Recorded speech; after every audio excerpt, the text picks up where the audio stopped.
At the very beginning of the commentary, Adi Shankaracharya explains that there is only one non-dual, ever-existent, conscious, infinite, blissful, and self-evident Atma. Only one. In its presence, a mithya prakriti creates just as the snake seems to come alive when all there is simply rope. This creation does create significant and measurable physiological changes in human beings and all living beings when they see this live snake, but the rope bears no responsibility for the existence or any level of reality borne by that snake. In spite of this, the attributes of the snake, such as the shape and qualities, are necessarily due to the rope. Thus, in the introduction of this chapter, Shankaracharya said that in whatever situation, in whichever object there is some glory, something substantive, it belongs to Lord only. Lord called as Atman, Brahman, or Bhagavan. So basically this chapter is Vibhuti Yoga. As I told you, Vibhuti is something which is substantive, something spatial, something real, something essential. Ishvara is all pervasive and is in everything. The thing which is sentient and not sentient. But still that something spatial that shines through is that ray of glory called Bhagavan's Vibhuti. Now, Bhagavan is not to be simply taken as beautiful. The beauty that we appreciate is Bhagavan. He is the source of all beauty. All that is special and extraordinary is Bhagavan. Ishvara and Bhagavan is described in Vishnu Purana as Aishwaryasya Samagrasya Viryasya Yashasasya Jnana Vairagya Yogai Jnana Vairagya Yoho Chaiva Shannam Bhaga Itirana. Bhagavan, by any name, is endowed with all essential key virtues. And what are those? Shadna, 6 of these. His Bhaga means Jnana. Bhagavan is omniscient, knows everything. Jnana, knowledge. Bhagavan is free of ignorance. Swami Dayananda always stressed that not only knowledge is important, but first clearing the ignorance is equally important. If you need a mind to know, there is always ignorance. Bhagavan does not require a mind to know, because that's the only subject that knows. Jnana Vairagya. Dispassionate. Bhagavan is dispassionate, secondary to contentment. Has no longing whatsoever. Has no insecurity. Bhagavan is full, whole, complete. And once he has everything, what is there to ask for? And having reached that completeness, he becomes dispassionate. Jnana, Vairagya. Then next one is Virya. Bhagavan is omnipotent. Is able to create, sustain, and resolve. Virya. That means he has absolute power. Now, omniscient and glorious in every way is Bhagavan. Every type of fame, every type of success, all kinds of beauty, every possible skill creative, sustaining and destructive energy, etc., exists only because of the divine glory that is fully manifest in that individual, in that specific aspect of that individual or entity that is described as success or yasha. Every kind of wealth, from material to spiritual, in reality belongs to Bhagwan only. We simply, each one of us, are the trustees of that wealth, and that wealth is described as Shri. And finally, the sixth virtue is Aishwarya, overlordship. God is not caused or created by anyone. God is not ruled by anyone, and thus is not subject to the laws of anybody else. Thus Lord has overlordship, Aishwarya. One of the teaching points I'll discuss at the very end will pertain to this connection.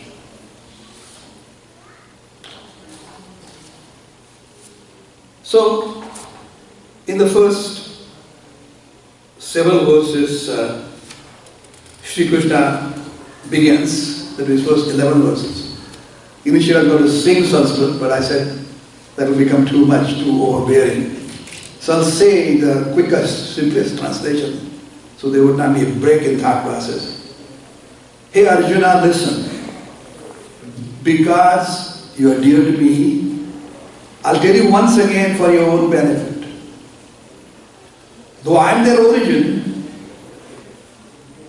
even though I am their origin, even the gods and sages do not know me as the divinity in them. I am that eternal, limitless, almighty God. Whosoever knows me thus, in this fashion, is freed from his delusion and is released from the bondage of all karmas and their results, papa and punya. Know that the different characteristics manifested in the beings are because of me alone. Characteristics such as the ability to understand, ability to know, ability to see the truth, the capacity for accommodation, truthfulness, composure, self-control, happiness or sadness, activity or inactivity, fear or fearlessness. The qualities such as non-injury, equanimity, contentedness, pursuit of disciplines, charity, success and failures, and so forth. Each cycle of creation begins as my expression alone in the form of Saptarshi, 7 rishis, and Manu. From them come the rest of the beings. Thus whosoever understands this truth about the beings as my glory and their connections to me undoubtedly gains this ultimate wisdom. He continued, the wise men, having gained this vision that all beings come from me and are sustained by me, remain focused on me alone. All their thoughts and efforts are spent in appreciating me only. They are always involved and content in teaching and talking about me alone. To these committed and devoted wise people, I give the knowledge through which they reach me. Out of compassion for them, I already abiding in their hearts as their own self, and destroy the darkness of ignorance by lighting the lamp of knowledge. As I mentioned earlier, Swami Dayananda continues to stress the removal of the ignorance of the self, which is none other than Brahman, is what is called knowledge here. If the ignorance is not removed, but the knowledge is simply given, the knowledge simply covers the underlying ignorance. It is unable to shine through. It is like a cloudy day like we had this weekend. Even though the sun was shining up in the skies, we could not see the brilliance of sun because that cloud of ignorance was still covering our minds.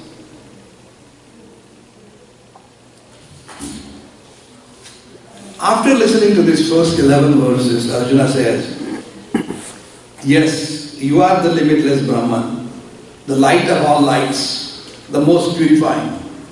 All sages, including Narada, Asita, Devala, Vyasa, talk of you as the eternal being toward the Vedas and Puranas. And indeed, you yourself tell me so and let me know that neither the celestials nor the Rakshasas know your manifestation and true nature. You yourself know yourself with your own mind, and you are the only one capable of telling in full the extraordinary glories of yourself, the glories by which you remain pervading these worlds. In which forms are you to be meditated upon me, O Lord? Please describe me again in detail the wonder and the glory of yourself, Janardana, because I, the listener of this nectar, is ever thirsty to hear the same sweet words over and over again. Lord Sri Krishna, listening to the request of his dear friend and disciple, said, he would tell primarily only his divine glories that are most notable, since there was no end to the details to which they can be described. Thus devoted to the topic of his divine glories, Vibhuti, as I mentioned earlier, this chapter is called Vibhuti. He begins describing his glories reflected in everything through the examples of certain beings or the things known in the Vedic scriptures or Puranas that were familiar to Arjuna. We, any one of us in this room, need to affirm these mythological and historical validity at this stage. But for us, the students of Bhagavad Gita, it is very important and critical to appreciate the context and to see the vision being imparted by Lord Krishna to his friend Arjuna. Swami Dayananda has often pointed out that having this vision, one can even see many current day personalities as examples of his Vibhuti. Bhagavan Sri Krishna said, I am thyself, the master of senses, residing in the hearts of all beings. I am their origin, their sustenance and resolution. Among the 12 Adityas, the original power of creation, I am the Lord Vishnu, the all-pervasive power of sustenance. Among the luminaries, I am the sun, lighting up everything with his rays. Among the 49 wind gods, I am Marichi. Among the non-luminary planets, I am the moon that is most bright in the night sky. Among the 4 Vedas, I am the Samaveda, known for its enchanting recitations. Among the celestial gods, I am Indra, their king. Among the sense organs of perception, I am the mind, the innermost sense organ and the sense of cognition in every living being.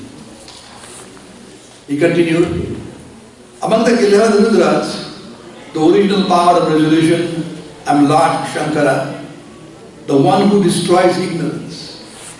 Among the Ayakshas, the demigods, self-serving other gods, I am Kubera, the keeper of the wealth. Among the 8 Vasudevatas, the forces sustaining the earth, I am Pavaka, the purifying fire. Among the high mountain peaks, I am Meru, Mount Everest in Himalayas. Among the priests, I am Brihaspati, the priest and the teacher of Indra. Among the generals of the armies, I am Skanda, Lord Subramanya, who led the army of gods against the demons. Of the bodies of waters, I am the ocean. Among the great sages, I am Bhrigu, the son of Varuna. Among monosyllables, I am Om as the name of Lord in all Vedas. Of all the yajnas or sacrifice rituals, I am Japa, the chanting name of the Lord. Among the mountains, I am the Himalayas. He continued, I am Ashwatha, or sacred ficus tree among all trees. Among the celestial sages, I am Narada, the devotee of Lord Vishnu.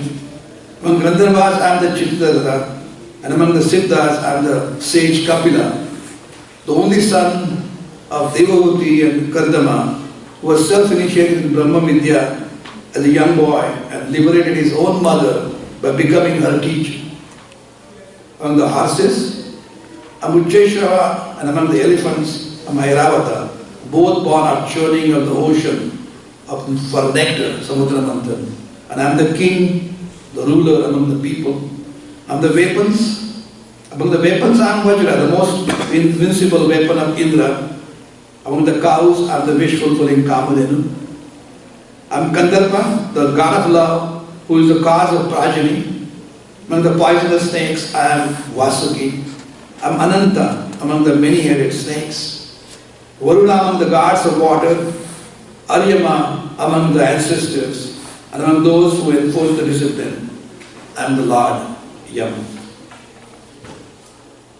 He continued, I am Prahlada amongst the Daityas, the Asuras, born out of Diti. Among the things that reckon, I am the time. Among the wild animals, I am the lion. And I am Garuda among the birds. Among the purifiers, I am air.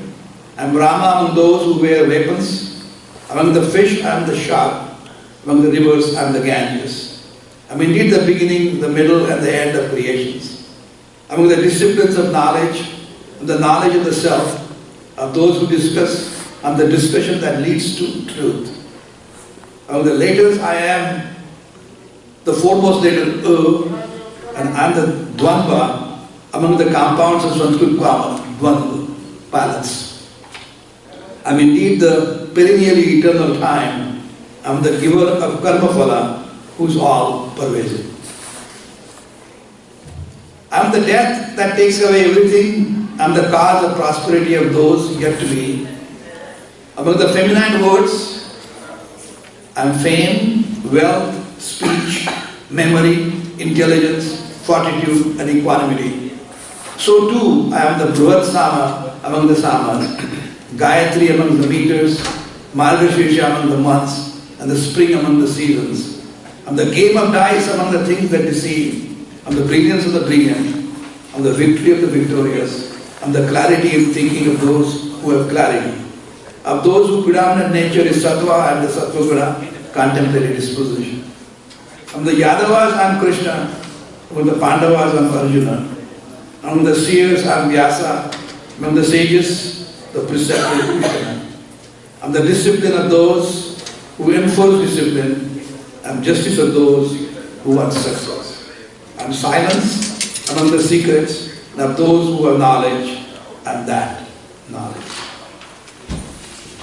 In the concluding verses, Sri Krishna concluded by saying that he is also that which is the cause of all beings, all things, that no mobile or sentient, immobile or insentient thing can ever exist without him.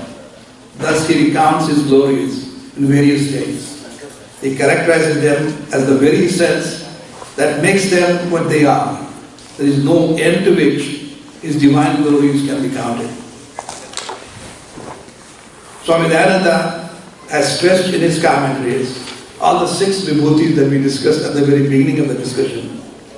Shat Aishwaryas, including wealth, lordship, fame, dispassion, power, and most importantly, the knowledge.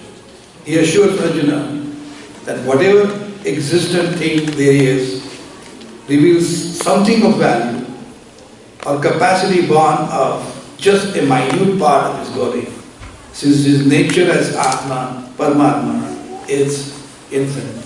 And as I was mentioning to you, Anand, that's why when the discussion with the commentaries come, even after describing all the glories, he says, Neti, that means no iti, that means, it's not that it is not that, but that's not all that is, much more.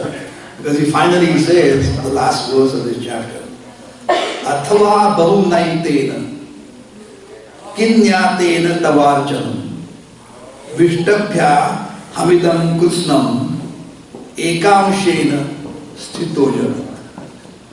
What he said, Arjuna, what's use in it in knowing these different things about me? I'm the one who remains pervading the entire world with only a minute fraction of myself.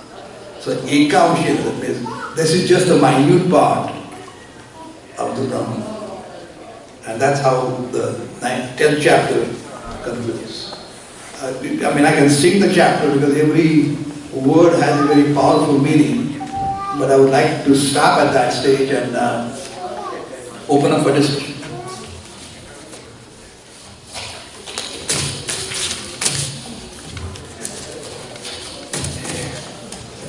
Everybody asleep, guys? I mean, this is something that puts us, makes us maintain tremendous humility. I mean, when you're talking about everything that is beautiful, everything that is powerful, everything that is knowledgeable, that is the Bhagwan. I think once you do that, then it is very easy to put that understanding in our day-to-day life. For example, a simple thing is, we all of us do activities. And we react in different ways to the outcome. Typically, I perform the action, as a human being would say, out of desire to accomplish something. But when the action does not produce the result that I expected, I have difficulty in accepting. Having a desire or acting on that desire is not a problem. But the problem really is our attitude towards the result of our action. That can lead to a major problem. If the result is more than I expected, I'm elated. If it's equal to my expectation, I'm satisfied. If it's less than expected, I'm dissatisfied or disappointed. But if it's opposite to what I expected, I'm depressed. I can deal with the contrary result once in a while. But if it happens a few more times, we as human beings have a tendency to consider ourselves as failures.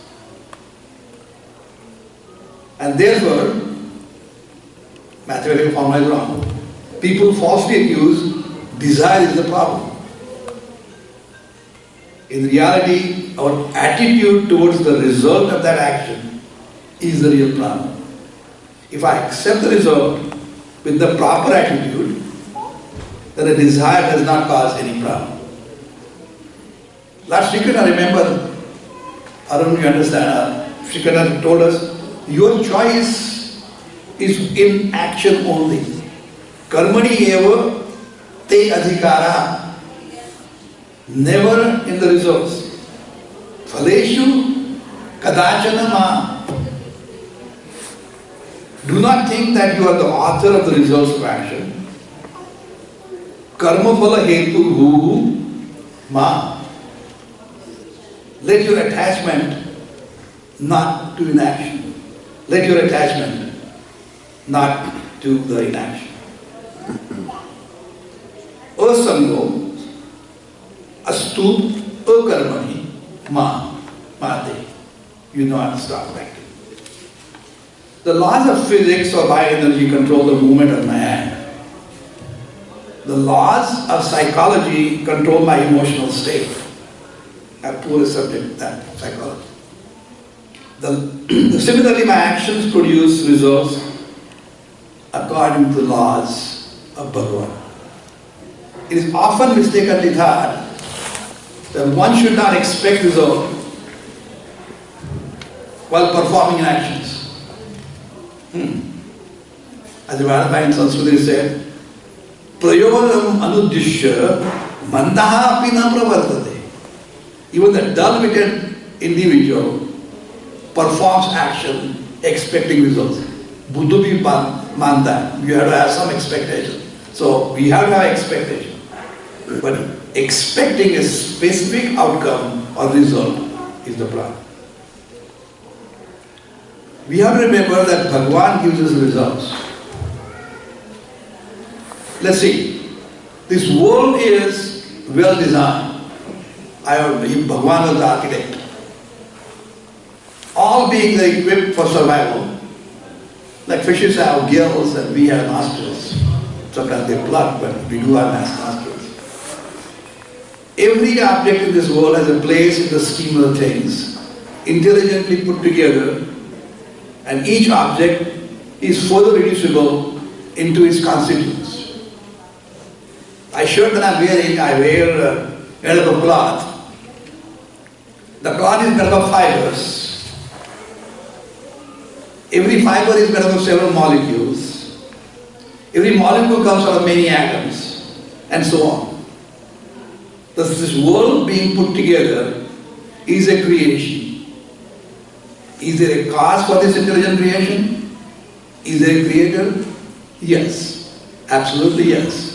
God, called by many names, I call it today this morning Bhagwan. He is the creator. Now, if Bhagwan created this creation, to create anything, one requires the knowledge and the skill. But in addition, one needs appropriate material with which to create.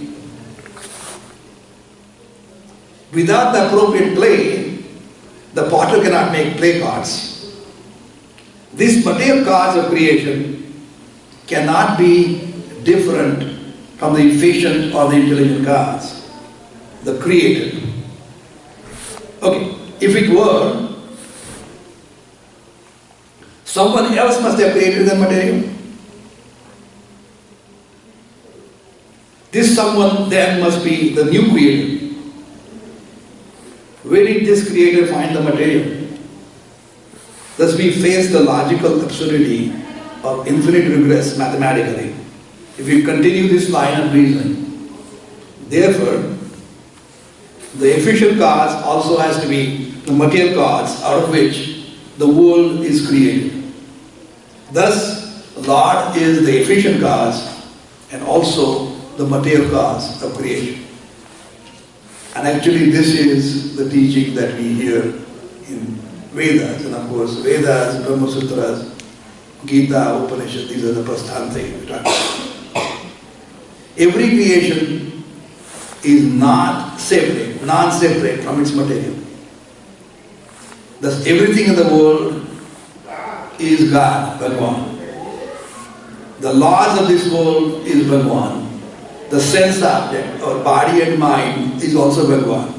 Lord also is the creator of laws of the land, including the law of karma. So how do we use that in the day-to-day life? The attitude of glad acceptance, prasada buddhi, that's the practical lesson for all of us. Anything that comes from God can be looked upon as prasada. Prasada is not an object. Prasada is an attitude towards an object. If some friend comes up and goes to Narendra and offers him some sweets, he says, no, I have to control my sugar, otherwise Saubhagya will get mad with me. So he might turn it down. But as soon as it is told that this is Satyanayan Prasad or Prasad coming from Tirupati Balaji, the attitude changes completely.